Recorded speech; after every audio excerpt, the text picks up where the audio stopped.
Permission নোহোৱাকৈ সি 4টা letter মাৰিলে। সেই হিচাপে আমি সুখী ক'ব গ'লে, কিন্তু তেওঁৰ দেউতাকৰ অৱস্থা এনেকুৱা বেয়া যে তাৰ মানে কিছুমান টাইমত তেওঁৰ 10 টকা বা 20 টকা ভাড়াৰ কাৰণেও পইচা নাথাকে, তাৰমানে এনেকুৱা অনটিয়াল, তাৰমানে নাই, পইচা পাতি নাই তাৰমানে তাত।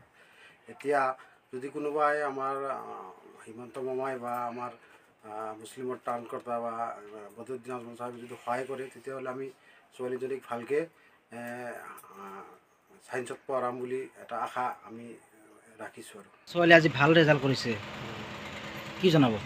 এতিয়া জনাম এইটোৱে যে আমিতো আৰ্থিক অৱস্থা নাই, সেইকাৰণে আমাৰ অসমৰ মুখ্যমন্ত্ৰী মাননীয় ডক্টৰ হিমন্ত বিশ্ব শৰ্মা ডাঙৰীয়াই যদি কিবা সহায় সহযোগিতা আগবঢ়ায় আৰু আজমল চাহাবে শুনা পাওঁ যে সিও মানুহক সহায় কৰে, যদি সহায় কৰে আমাৰ ছোৱালীটোক স্কুলত নামভৰ্তি কৰিব পাৰিম। মোৰতো নাই, মই হাজিৰা চাজিৰা কৰি খাওঁ, এই কথা মোৰ।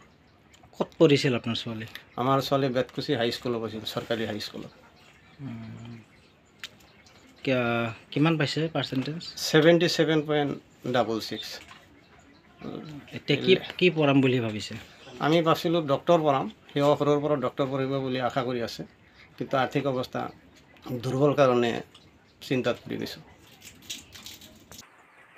আমি আশা কৰিছোঁ যে মোৰ ছোৱালীজনীক ডক্টৰ পঢ়াম। এতিয়া আৰ্থিক অৱস্থা নাই আমাৰ সেনেকুৱা, কাৰোবাই যদি সহায় কৰে বা আজমল চাচাই বা হিমন্ত মামাই যদি অলপমানি সহায় কৰে, কিবা ডাঙৰ স্কুলত যদি অলপ চিট পাই দিয়ে, তথাপি মই ছোৱালীজনীক মই ডক্টৰ পঢ়াব পাৰিম।